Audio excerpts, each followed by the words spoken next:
other financial proposals of the federal government for the financial year beginning on the first day of July 2018, the Finance Supplementary Second Amendment Bill 2019. A bill to give effect to taxation and other financial proposal of the federal government for the financial year beginning on the first day of July 2018, the Finance Supplementary Second Amendment Bill 2019 stand introduced. जी असद उमर साहब please. नहीं vote नहीं कराना. I've laid the bill. वो हो गया. अब आप explain करें. अच्छा जी. स्पीकर साहब बहुत बहुत आपका शुक्रिया.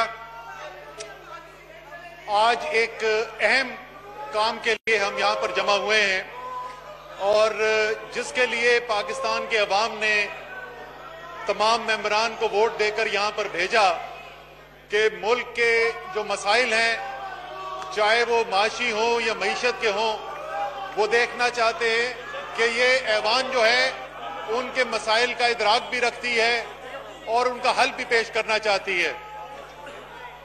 शुरू में मैं दो वजाहतें करना चाहता हूं. एक तो ये कि लोगों के दिमाग में ये है कि कोई एक नया बजट पेश किया जा रहा है, तो ये एक बजट नहीं है. ये मईशत की इस्लाहात करने के लिए, सरमायाकारी को बढ़ाने के लिए, सनती पैदावार को बढ़ाने के लिए, ज़राअत को तरक्की देने के लिए एक इस्लाहात का पैकेज है जो मैं आज पेश कर रहा हूं. दूसरी चीज कि मैं जो इक़दामात हैं उन इक़दामात को सामने रखने से पहले आपको थोड़ा तनाजुर देना चाहता हूं और कौम को ये तनाजुर देना चाहता हूं कि जिस वक्त ये हुकूमत बनी तो मईशत के क्या हालात थे, किस किस्म की मुश्किलात थी जिनसे फौरी तौर पर निमटना जरूरी था, हमने क्या इक़दामात किए उन मुश्किलात से निमटने के लिए, और उसके बाद उसके नतीजे में अभी तक हमें क्या रिजल्ट सामने आए हैं, क्या नतीजा देखने को मिल रहा है और आगे हमें क्या करने की जरूरत है ताकि ये मुल्क एक ऐसी मईशत देखे जहां हर 5 साल के बाद ऐसा ना देखने को मिले कि एक नई हुकूमत आए और सबसे पहला काम वो ये करे कि वो फोन उठाकर IMF को कॉल करे और उनसे बोले कि जनाब हम तबाही के दाने पर आ गए हैं, अब आकर आप हमारी मदद करें. हमने एक ऐसी मईशत बनानी है जहां ये IMF का प्रोग्राम पाकिस्तान की तारीख का आखिरी प्रोग्राम हो और कभी आइंदा पाकिस्तान के अवाम को ये न सुनना पड़े कि क्योंकि पिछली हुकूमत तबाह कर गई थी इसलिए हमें ये मजबूरी है. दूसरी चीज, पाकिस्तान के आइन का हिस्सा है कि जो सबसे कमजोर तरीन तबके हैं इस कौम के, उनको तबाही से बचाना, उनकी मदद करना, उनको पैरों पर खड़ा करना, अमीर और गरीब में फर्क कम करना, ये आईनी जिम्मेदारी है पाकिस्तान की हुकूमतों की और इस पार्लियामान की. बदकिस्मती से ये जिम्मेदारी पूरी नहीं की जा सकी है. हम आपको एक तनाजुर देंगे कि वो कौन सा रास्ता है जिसके ऊपर हम जाना चाहते हैं, क्या चीज़ा चीजें हैं जिसके ऊपर हम काम करेंगे. और मैं आपको ये भी बता दूं कि हम इंशाअल्लाह ताला जल्द ही, शायद अगले हफ्ते ही, एक पूरा मीडियम टर्म इकोनॉमिक फ्रेमवर्क पेश करेंगे जिसमें तमाम जो हमने इक़दामात लेने हैं उनका भी जिक्र होगा, उनके नतीजे में हमें क्या रिजल्ट्स मिलेंगे उसका भी जिक्र होगा. और हमारी उम्मीद होगी कि ऑपोजिशन, क्योंकि इंसान को अपनी गलतियों से सीखना होता है, तो इन्होंने हुकूमतें की हैं, अल्हम्दुलिल्लाह दिल खोल के गलतियां भी की हैं, तो ये अपनी गलतियों से शायद हमारी इस्लाह के लिए कोई तजावीज भी दे सकें. और फिर उसके बाद मैं आपसे उन इक़दामात का जिक्र करूंगा जिन इक़दामात को यह हुकूमत लेने जा रही है ताकि मुल्क के अंदर सरमायाकारी बढ़े, मुल्क के अंदर सनती तरक्की हो, पाकिस्तान के अंदर ज़राअत का फरोग हो, किसान की जिंदगी बेहतर हो. आप फिक्र ना करें, अवाम सुन रही है. तो सबसे पहले इससे शुरू करते हैं कि ये लोग जो मेरे दाएं जानिब खड़े हुए हैं, जिनके पास पिछले 10 साल हुकूमत थी और खास तौर पे जिनके पिछले 5 साल हुकूमत थी, ये छोड़ के क्या गए थे मईशत को, ये पाकिस्तान की अवाम के पास छोड़ कर क्या गए थे.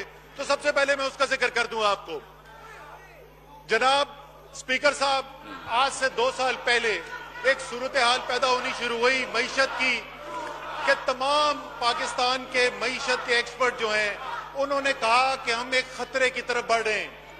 लोगों ने कहा कि खतरे की घंटी बजनी शुरू हो गई है। बजाय के हुकूमत अपनी इस्लाह करती, उनको आगे नजर आ रहा था इलेक्शन, और उनको एक गलत फहमी थी कि शायद पाकिस्तान के अवाम जो है वो कम अकल हैं, वो समझ बूझ नहीं रखते, और बाकायदा तौर पर एक इलेक्शन खरीदने की कोशिश की गई। कैसे की गई? बजट का खसारा, जो कि अपने बनाए हुए बजट में, वो तहरीक इंसाफ ने नहीं बनाया था, वो खुद इनका बनाया हुआ बजट था, उसके मुताबिक बजट का खसारा 4.1% होना था। जब साल खत्म हुआ तो 6.6%, यानी 900 अरब रुपए से ज्यादा का खसारा बढ़ा दिया। वो पैसा कहां से आएगा? वो क्या इनके स्विस बैंक के अकाउंटों से आएगा? वो पैसा अवाम की जेब से आता है, वो कर्जा अवाम ने अदा करना होता है। उसके साथ साथ बिजली के निजाम में, बिजली का निजाम जो ठीक करने आए थे, बिजली के निजाम में ऐसी तबाही लेकर आए कि जो पाकिस्तान की तारीख में कभी पहले नहीं हुआ था। एक साल के अंदर 450 अरब रुपए का खसारा किया गया और अवाम के ऊपर मजीद कर्जों का बोझ लाद दिया। गैस का निजाम, जिसमें कभी आज तक खसारा हुआ ही नहीं था, जरदारी साहब की हुकूमत में कभी खसारा नहीं हुआ था, वो खसारा बढ़ाकर अल्हम्दुलिल्लाह 150 अरब रुपए पे पहुंचा दिया।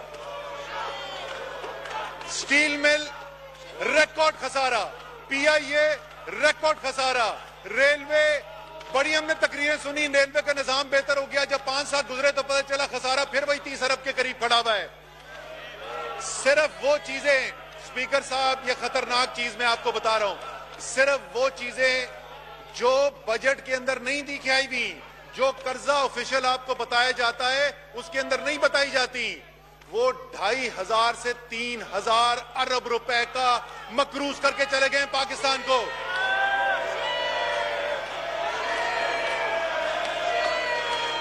काश उस वक्त जब यहां से खड़े होके उस वक्त के फाइनेंस मिनिस्टर ये झूठ का पलंदा कौम को सुनाते थे, काश इनका जमीर जागता, काश ये झूठे झूठे के नारे लगाते।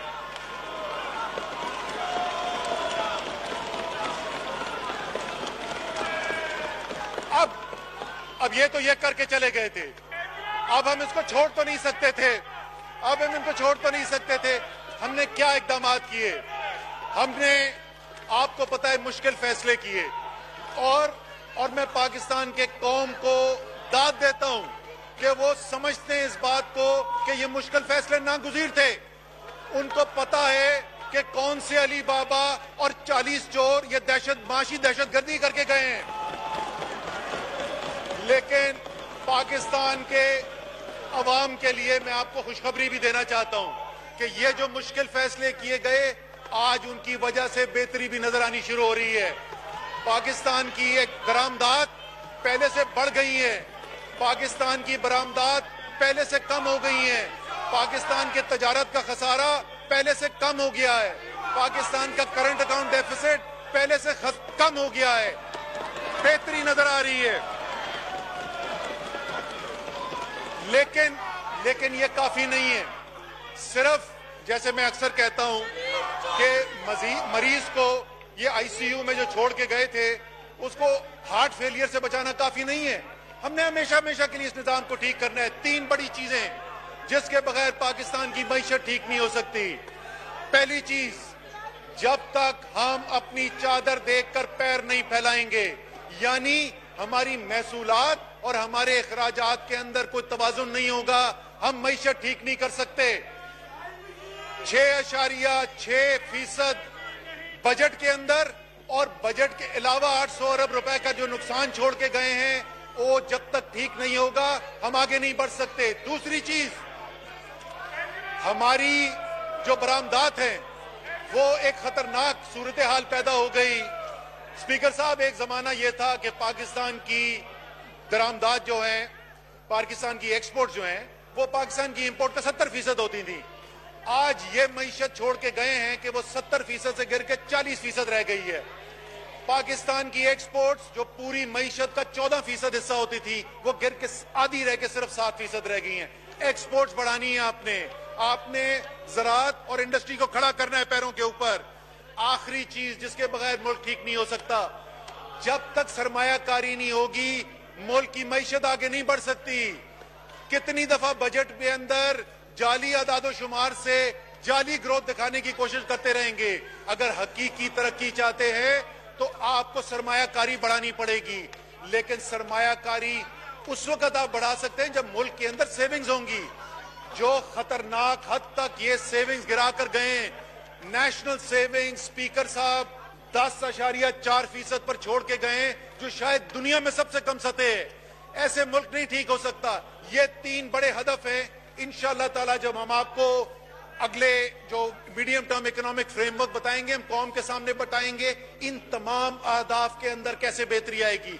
इंशाअल्लाह ताला जब अगला इलेक्शन आएगा, और स्पीकर साहब ये रिकॉर्ड कर रहा है, ये कैमरा रिकॉर्ड कर रहा है, ये पार्लियामान में रिकॉर्ड हो रहा है, इंशाअल्लाह ताला जब अगला इलेक्शन आएगा तो तहरीके इंसाफ की हुकूमत को, इमरान खान की हुकूमत को इलेक्शन खरीदने की जरूरत नहीं पड़ेगी।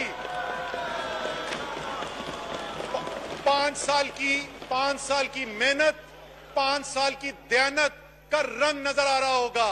पाकिस्तान की तरक्की, ये मैं आज आपको बता रहा हूं, 2008 से लेके 2023 तक 15 साल के अरसे के अंदर जो सबसे ज्यादा तेज तरक्की की नमू होगी वो 2022-23 में होगी।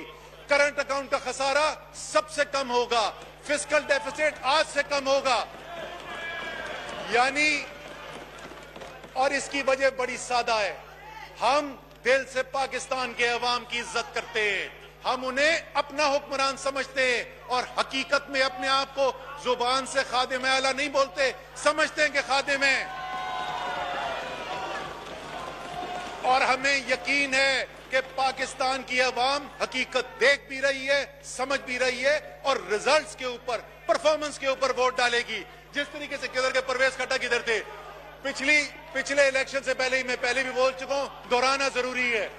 पिछले इलेक्शन से पहले पंजाब की हुकूमत जो है वो भी इलेक्शन के अंदर जा रही थी, इलेक्शन साल था, उन्होंने इतना खर्चा किया कि बजट में कुछ 40 अरब रुपए से ज्यादा का खसारा छोड़ के चले गए। दूसरी तरफ खैबर पख्तूनख्वा की हुकूमत थी, इलेक्शन का साल था, उन्होंने कहा क्या हुआ, परवेज खट्टक ने कहा क्या हुआ अगर इलेक्शन का साल है, पैसा मेरा नहीं है, पैसा तहरीक इंसाफ का नहीं है, पैसा इस मुल्क की, इस सूबे की अवाम का है। वो 34 अरब रुपए का सरप्लस छोड़ के आया।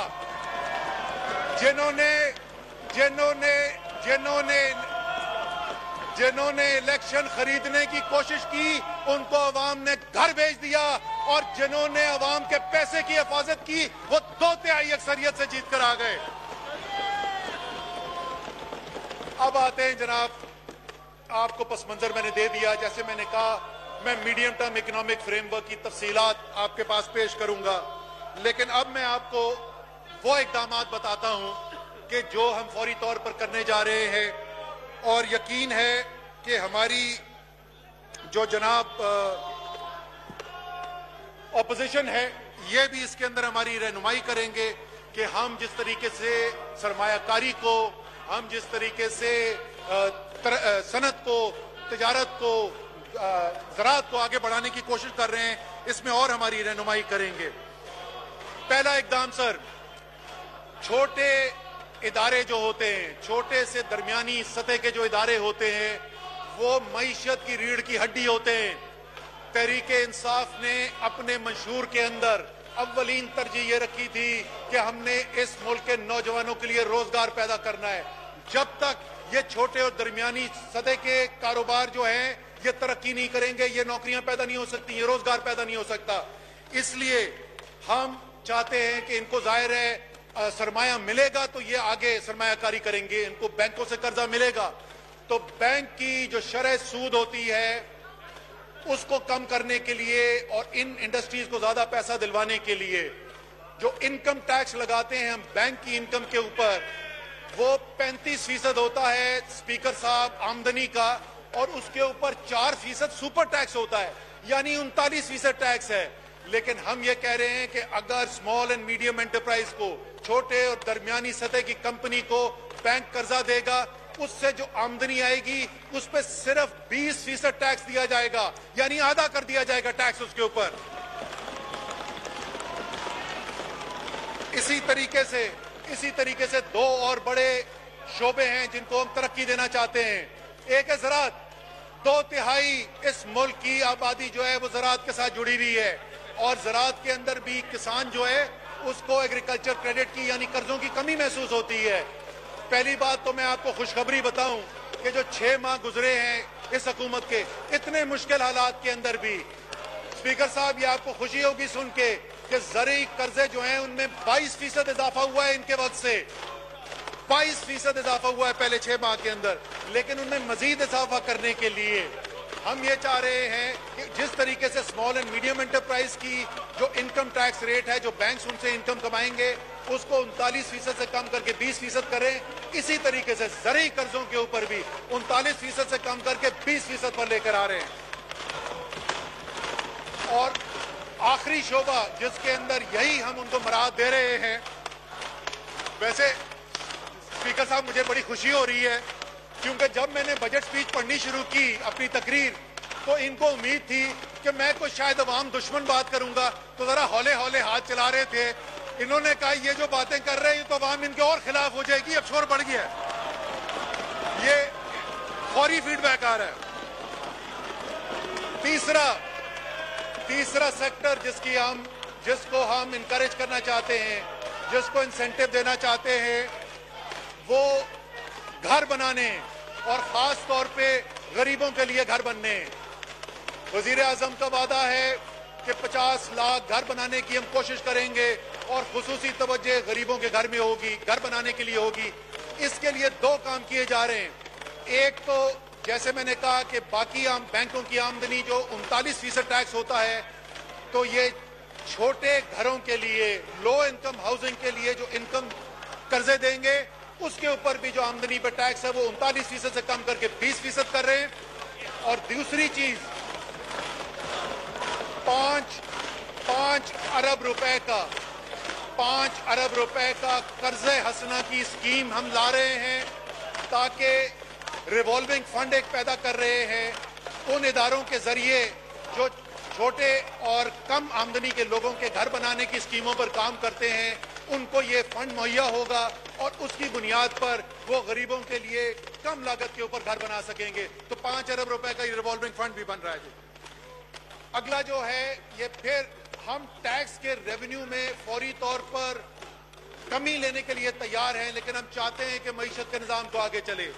एक टैक्स लगा था बैंकिंग सिस्टम के ऊपर, जो बैंक के डिपॉजिट्स हैं उन डिपॉजिट्स के ऊपर और जो बैंकिंग ट्रांजैक्शंस होती हैं उसके ऊपर एक विदहोल्डिंग टैक्स लगाया गया था।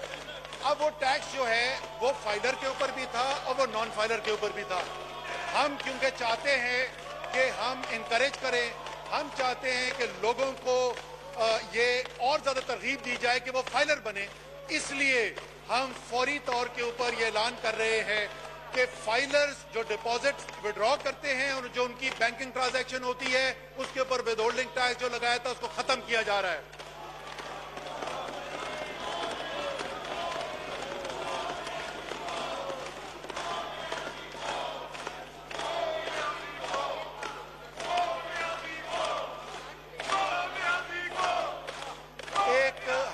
तजारती बरादरी जो है, तजारती जो हमारा तबका है, उसका बड़ा ये गिला था कि ये बिजनेस फ्रेंडली गवर्नमेंट जो है, जो जिनको बड़ा नाज था कि ताजर जो है इनको सपोर्ट करते हैं, वो उनके ऊपर एक बड़ी कारी ज़र्ब लगा के गए।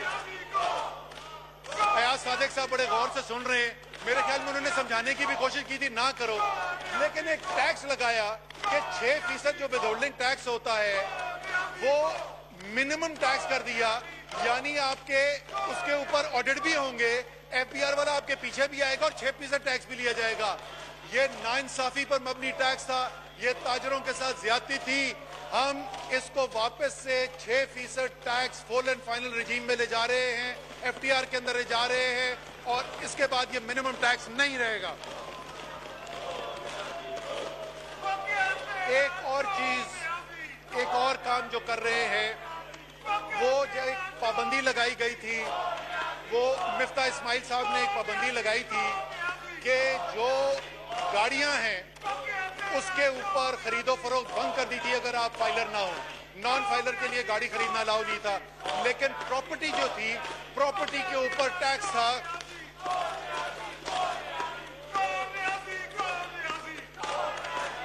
स्पीकर, मैं जरा सा अपने गले को संभाल रहा हूं।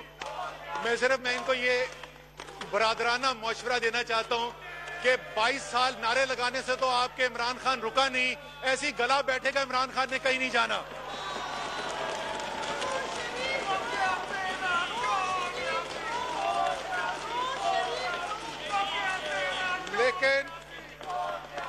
लेकिन गाड़ी प्रॉपर्टी के ऊपर एक इस्तिस्ना हासिल था, और प्रॉपर्टी के अंदर जो है वो 50 लाख तक की प्रॉपर्टी आप खरीद सकते हैं अगर आप नॉन फाइलर हो, लेकिन गाड़ी में ऐसी कोई इस्तिस्ना नहीं थी। तो इस अनोमली को रिमूव करने के लिए हमने फैसला किया है कि छोटी और दरमियानी साइज की गाड़ियों के लिए, 1300 सीसी तक की गाड़ियों के लिए हम ये बंदिश खत्म कर रहे हैं, और नॉन फाइलर भी टैक्स गाड़ी ले सकता है, लेकिन उनका टैक्स हम बढ़ा रहे हैं क्योंकि हम इनकरेज करना चाहते हैं कि वो फाइलर बने। इसी तरीके से एक आसानी पैदा की जा रही है। इस वक्त कारोबार करना, हमारी हुकूमतें जो हैं, दोनों हुकूमतों ने मिलकर मुल्क के साथ ये किया कि जो पाकिस्तान की वर्ल्ड बैंक की रैंकिंग ऑफ डूइंग बिजनेस को, यानी कारोबार करना कितना आसान है कितना मुश्किल है, पाकिस्तान उसमें 76वें नंबर पे होता था। ये 10 साल का जो जमहूरियत का इंतकाम चला तो 76 नंबर से बढ़ के 136 पे चले गए।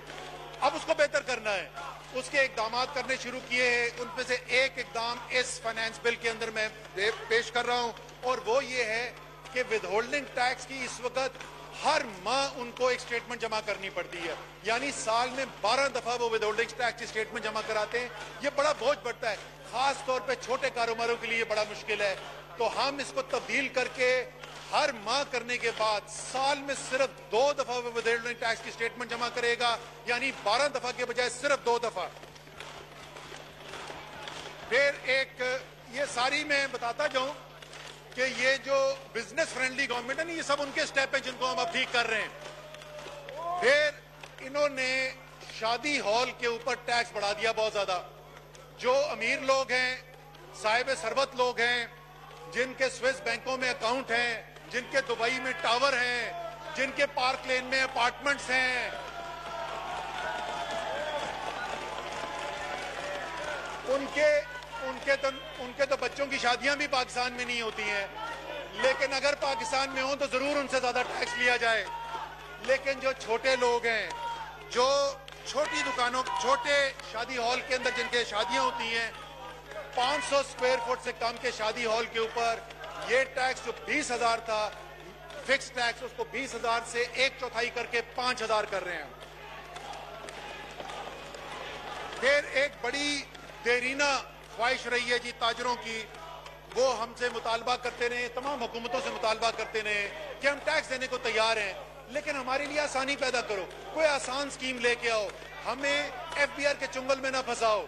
तो उनके लिए हम एक आसान स्कीम लेकर आ रहे हैं, बिल्कुल सादा शफाफ स्कीम है।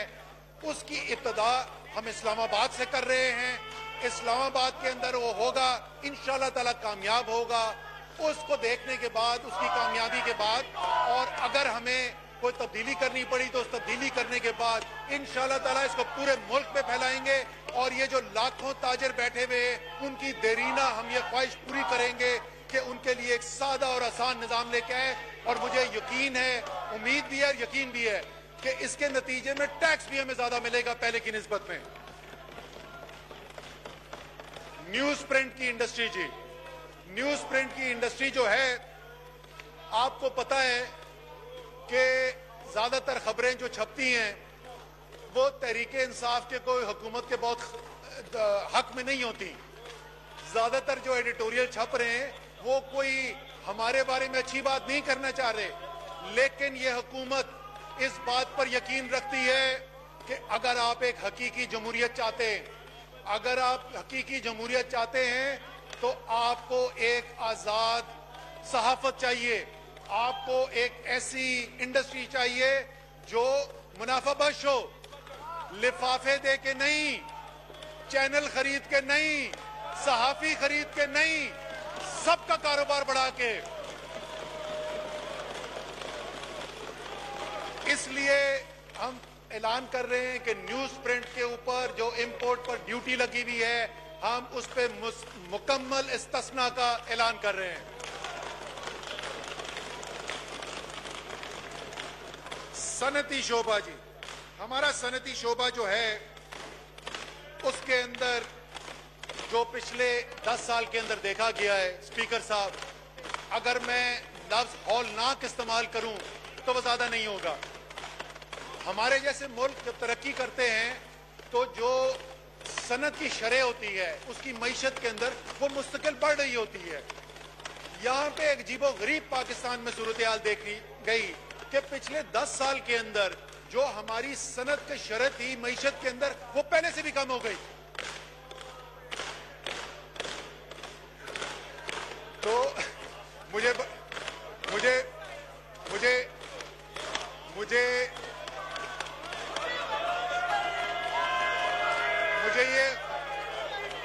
मुझे ये खुशी हुई देखकर कि ये कम से कम कोई मुनाफिकत नहीं कर रहे हैं। जब मैं कह रहा हूं कि पाकिस्तान में सनत जो है वो कमजोर हो गई, पहले से भी कम रहेगी, तो खुशी में तालियां बजा रहे। कम से कम अपनी हकीकी भी इसको हमने सनत को अपने पैरों पे खड़ा करना है जी। हुकूमत का काम है अपने किसान के पीछे, अपने ताजर के पीछे, अपनी सनत के पीछे खड़ा हो, अपनी मजदूर के पीछे खड़ा हो, उसको मजबूत करे। मुकाबला ताजिर ने, सनतकार ने, मजदूर ने, किसान सिर्फ ये उनको एक लेवल प्लेइंग फील्ड दे, उनको बराबरी का मैदान दे। इसीलिए हम इस बजट के अंदर तमाम तर मुश्किलात होने के बावजूद सैकड़ों 9 आइटम्स की जो इंपोर्ट ड्यूटी है रॉ मटेरियल की, जो खाम माल है जो सनत यूज करती है, उसके अंदर कमी कर रहे हैं, कुछ के अंदर मुकम्मल खत्म कर रहे हैं ताकि सनत और मुनाफाबख्श हो सके।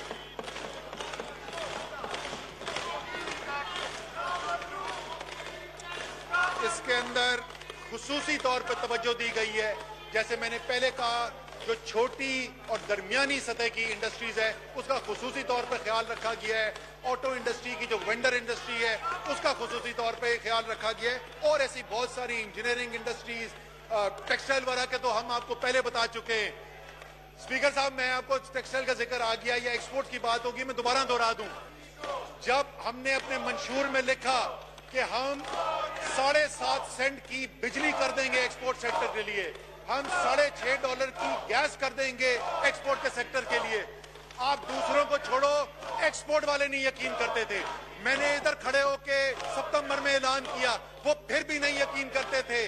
आज जाकर पूछें पाकिस्तान के एक्सपोर्टर से, वो एक्सपोर्टर जिसकी कमर तोड़ दी इस हुकूमत ने, जिसकी बिजली बढ़ाई, जिसकी गैस बढ़ाई, आज एक्सपोर्टर मजबूत महसूस कर रहा है, सरमायाकारी की बात कर रहा है, पाकिस्तान की एक्सपोर्ट बढ़ रही है। इसी तरीके से हम चाहते हैं कि वो इंडस्ट्री जो डोमेस्टिक, क्योंकि करंट अकाउंट का डेफिसिट करना है, एक तरफ मांग तलब कम करनी है, दूसरी तरफ जो डोमेस्टिक इंडस्ट्री है, जो अपनी सनत है, उसको बढ़ाना है।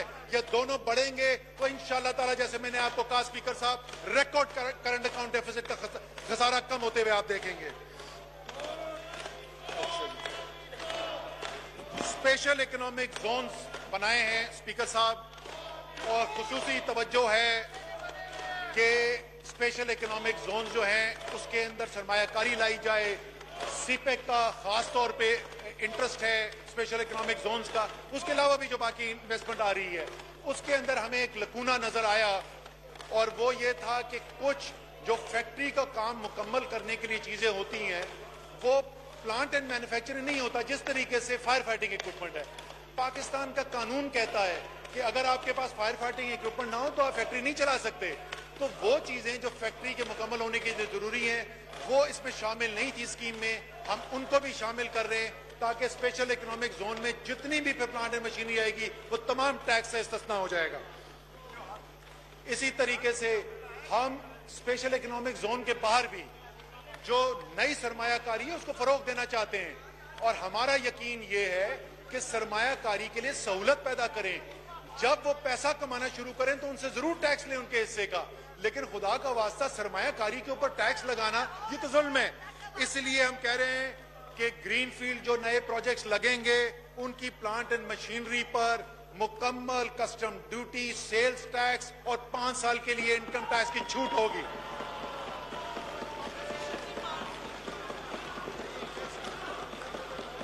दूसरी चीज जो खुसूसी तौर पे जिसकी तरफ हम तवज्जो देना चाहते हैं, आप जानते हैं कि पाकिस्तान में ये जो तिजारत का खसारा है उसका सबसे बड़ा हिस्सा जो है वो तवानाई की जो हम इंपोर्ट्स करते हैं, पेट्रोलियम प्रोडक्ट्स हैं, LNG है, कोयला है। ये हम चाहते हैं कि माहौलियात के पॉइंट ऑफ व्यू से भी, सस्ती बिजली के पॉइंट ऑफ व्यू से भी और करंट अकाउंट को कर्टेल करने के लिए हम आइंदा जो अपनी बिजली की पैदावार करें उसमें ज्यादा से ज्यादा हमारा इन्हिसार जो है वो रिन्यूएबल्स के ऊपर हो, शमसी तवानाई के ऊपर हो, विंड एनर्जी के ऊपर हो और जो बाकी रिन्यूएबल्स हैं उनके ऊपर हो। और हम ये चाहते हैं कि ये जो सारी इन्वेस्टमेंट हो, ये इन्वेस्टमेंट सारी इंपोर्टेड मशीनरी एंड इक्विपमेंट पे ना हो। हम चाहते हैं सोलर पैनल भी यहाँ पे बने, हम चाहते हैं विंड टरबाइन भी यहाँ पे बने। इसलिए हम ये ऐलान कर रहे हैं कि ऐसी तमाम मैन्युफैक्चरिंग के लिए जो कि रिन्यूएबल एनर्जी की मशीनरी इक्विपमेंट बनाएगी, 5 साल के लिए हम ऐलान कर रहे हैं कि जो भी आज से 5 साल तक उसमें सरमायाकारी करेगा उसके अंदर custom duty, sales tax, income tax की मुकम्मल इस्तिस्ना होगी।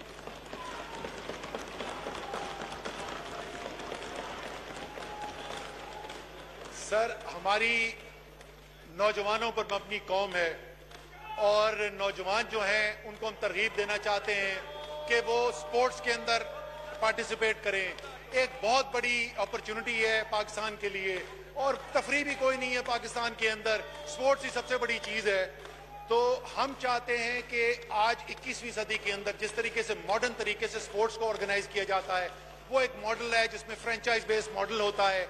इस तरीके की कोई भी स्कीम जो उसकी स्पोर्ट्स की सरकारी अथॉरिटी है उससे अप्रूव शुदा स्कीम हो, हम ये कह रहे हैं कि उसकी फ्रेंचाइज लेने के लिए लोग जो फीस देंगे और जो बिड करेंगे उसके ऊपर जुलाई 1 से टैक्स हम मुकम्मल तौर पे खत्म कर रहे हैं। जब उनकी आमदनी होगी तो फिर उनसे पैसा लिया जाएगा। सुपर टैक्स, सर, हमारी पिछली हुकूमत ने एक तरफ तो बोलते थे कि इंडस्ट्री को, बिजनेस को इनकरेज करना चाहते हैं और हम टैक्स रेट कम कर रहे हैं और अभी आ रहे वो, और उसके साथ साथ एक तरफ वो 1% टैक्स खत्म किया, उधर से 4% सुपर टैक्स लगा दिया। तो ये क्या मजाक है? एक जेब में 1 रुपया डाला, दूसरी जेब से 4 रुपए निकाल दिए। हम ये ऐलान कर रहे हैं कि जुलाई 1 से नॉन बैंकिंग जितने भी कंपनीज हैं उनका सुपर टैक्स खत्म किया जा रहा है।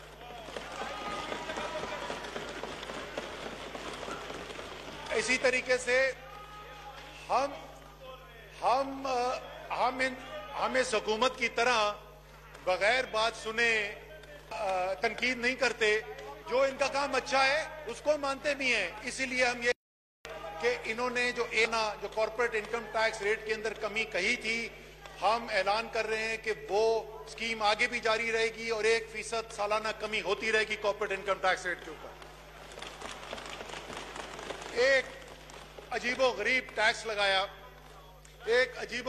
टैक्स लगाया जनाब इस हुकूमत ने कि मैंने आपको पहले बताया कि अगर कोई दुनिया में कोई मुझे बता दे मईशत जिसके अंदर सेविंग्स की शरह जो है वो 10% और वो मुल्क तरक्की कर सके तो मैं बड़ा ममनून होऊंगा उनका।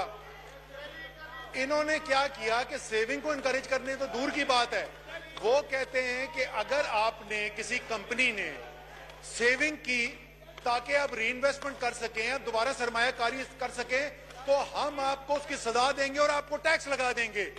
ये अहमकाना टैक्स जो है उसको हम जुलाई 1 से खत्म कर रहे हैं। रिटेन अर्निंग्स पे टैक्स खत्म हो जाएगा। इसी तरीके से स्पीकर साहब जरा समझने की जरूरत है, जैसे मैंने पहले कहा, मुकाबला जो है इस वक्त 21वीं सदी के अंदर जो है वो प्राइवेट सेक्टर ने करना है, वो निजी शोबे ने करना है। आप दुनिया की कंपनियां देखें, आजकल मार्केट कैपिटलाइजेशन 800 अरब रुपए की मार्केट कैपिटलाइजेशन हुई है कंपनी की। चीन की कंपनियों का साइज देखें वो किधर पहुंच गए, हिंदुस्तान की कंपनियां इतनी बड़ी बड़ी हो गई हैं। हमने कानून बनाए में जहां हम मुश्किलात पैदा करते हैं कि कोई बड़ा ना हो सके, ताकि हमारी चौधराहट जो है मुल्क के ऊपर, उसके ऊपर ना कोई कदगा ना सके। इंटर कॉर्पोरेट डिविडेंड के ऊपर हम ये कानून लाया गया था कि ग्रुप फॉर्मेशन को इनकरेज किया जा सके ताकि स्केल हो, बड़ी बन सके पाकिस्तान की कंपनी। वो टैक्स बचाने के लिए इन्होंने जनाब वो वापस ले लिया। हम दोबारा से ऐलान कर रहे हैं कि group relief inter corporate dividend pay जो वापस ली गई थी हम उसको दोबारा कर रहे हैं और in the ratio of the share holding in the subsidiaries group companies उनको रिलीफ मिलेगी। स्टॉक एक्सचेंज के ऊपर बड़ी हमने कहानियां सुनी सर। मैं जाती तौर पे ये समझता हूं कि शॉर्ट टर्म के अंदर स्टॉक एक्सचेंज मईशत की रिफ्लेक्शन नहीं होता, लेकिन ये मैं अपने दोस्तों से, अपने ऑपोजिशन के साथियों से मेरी एक मासूमाना गुजारिश है कि एक दफा फैसला कर लें कि स्टॉक मार्केट अहम होती है या नहीं होती। जब इनके वक्त में मई 2017 में मार्केट 53,000 पे थी और दिसंबर में सिर्फ 7 माह के बाद मार्केट 38,000 पे आ गई, यानी 15,000 पॉइंट 7 महीने में कम हो गई, तो उस वक्त कोई खराबी नहीं थी। जब हमारी हुकूमत में मार्केट जो है वो सिर्फ 5,000 कम आई, इनके वक्त में 15,000 कम आई, हमारे वक्त में 5,000 कम आई, तो शोर मच गया जी, मईशत खत्म हो गई। जरा इनसे मैं बोलूंगा पाकिस्तान स्टॉक एक्सचेंज के वेब पेज पे जाएं, यहां से बाहर निकल के पिछले 3 हफ्ते के अंदर 3,000 पॉइंट्स का इंडेक्स में इजाफा हुआ है स्टॉक एक्सचेंज की। लेकिन मैं फिर कहूंगा, लेकिन स्टॉक एक्सचेंज मुल्क के अंदर सरमायाकारी मोबिलाइज करने के अंदर एक अहम किरदार अदा कर सकती है। हम चाहते हैं वो इनकरेज हो। इसके लिए 2 चीजों का हम ऐलान कर रहे हैं जी। एक तो स्टॉक एक्सचेंज के ऊपर वो 0.02% जो ट्रेडिंग के ऊपर विदहोल्डिंग टैक्स होता था, वो विदहोल्डिंग टैक्स फौरी तौर पर खत्म किया जा रहा है। दूसरी एक आम चीज है, कारोबार जब करता है, कारोबार के अंदर नुकसान भी हो जाता है। दूसरे बिजनेसेस को ये इख्तियार हासिल है कि अगर नुकसान हो जाए तो आगे के सालों में उस नुकसान को ऑफसेट कर सकते हैं। कैपिटल लॉसेस के ऊपर ये ऑप्शन अवेलेबल नहीं था, कैपिटल गेन्स टैक्स तो लगा हुआ है। तो हम ये फौरी तौर पर ऐलान कर रहे हैं कि अगर आपका इस साल में 2018-19 में अगर कोई नुकसान हुआ है तो अगले 3 साल तक आप उसको ऑफसेट कर सकेंगे, यानी कैपिटल लॉस कैरी ओवर 3 साल का अलाउ कर रहे हैं सर। इसके अलावा सिर्फ 2-3 चीजें आखिर में आपको बताना चाहता हूं।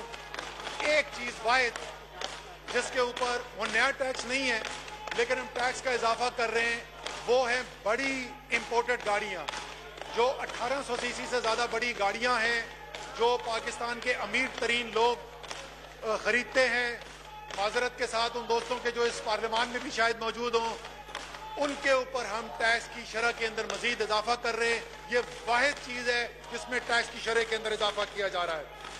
हमने मोबाइल फोन के ऊपर टैक्स के निज़ाम को आसान करने के लिए जो 3 मुख्तलिफ टैक्स होते थे, उन टैक्स को एक टैक्स में जम कर दिया है। जो फोन सस्ते फोन है, जो गरीब खरीदता है, उन फोन्स के ऊपर इंपोर्ट जो टैक्स की शरह वो कम की जा रही है। जो अमीर लोगों के लिए फोन है उनके लिए फिलहाल इसके अंदर कमी नहीं की जा रही है। इसके अलावा एक बहुत बड़ा मसला जो है वो इस वक्त, क्योंकि ये हुकूमत हमारे इंडस्ट्री के, हमारे बिजनेसमैन के, हमारे एक्सपोर्टर का पैसा खा के बैठ गई है, उनके रिफंड रोके में, उनके DLTL के पैसे खा गए, और ये पैसा जो है ये 200 अरब रुपए से ज्यादा हो चुका है जो ये खसारा छोड़ के गए हैं। तो फौरी तौर पे हम उनकी लिक्विडिटी बहाल नहीं कर सकते थे, तो हम इंडस्ट्री के साथ बैठे और हमने उन्हें कहा, परवेज खटक साहब पूछ रहे हैं कि हम टैक्स कम कर रहे हैं तो ये ऑपोजिशन एहतजाज क्यों कर रही है। खटक साहब वो एहतजाज इसलिए कर रहे हैं कि वो कह रहे हैं हमने 5 साल मेहनत करके पाकिस्तान की मईशत का कचूमर निकाला है, ये क्यों जिंदा करने की कोशिश कर रहे हैं। एक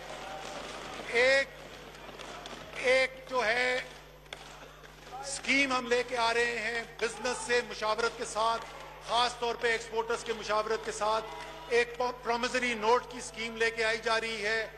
वो एक्सपोर्टर्स को इंशाअल्लाह ताला फरवरी के वस्त तक मिल जाएंगे।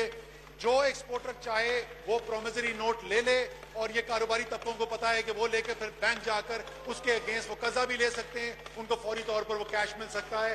तो जो बहुत बड़ा एक आखिरी प्रॉब्लम रह गया था इस वक्त एक्सपोर्टर का, लिक्विडिटी का, वो भी इंशाअल्लाह ताला इस इक़दाम के बाद खत्म हो जाएगा।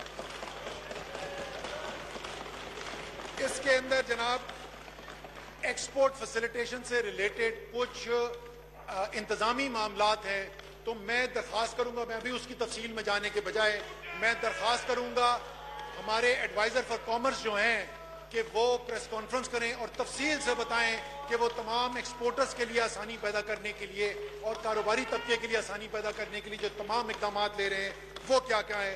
इसके अंदर DTRE की स्कीम है और दूसरी ये ड्रॉबैक की स्कीम जो है उसके ऊपर काम किया गया है। एक चीज़ है, एक पाम ऑयल के ऊपर एक बंदिश लगी थी, उसके ऊपर मिक्सिंग की जाती थी, वो कोई अच्छा फैसला नहीं था, उससे सिर्फ एडमिनिस्ट्रेटिव कॉस्ट बनती है। वो एक एडमिनिस्ट्रेटिव फैसला किया है कि बजाय कि वो कॉस्ट बढ़े और वो तो आवाम को पास ऑन कर देते हैं, वो हम इसके ऊपर ख़त्म कर रहे हैं। एक चीज़ और जो बहुत बड़ी चीज़ है वो ये है कि GIDC का मामला फंसा हुआ है, तलवार लटक रही है कारोबारी लोगों के ऊपर, और वो कोर्ट्स के अंदर खड़े में, हुकूमत और कारोबारी तबका एक दूसरे के खिलाफ कोर्ट्स के अंदर खड़े में, ये कोई सेहतमंद रुझान नहीं है।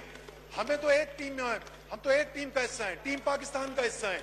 हमें एक दूसरे के साथ मिल के काम करना चाहिए, ना कि एक दूसरे के खिलाफ कोर्टों में खड़ा होना चाहिए।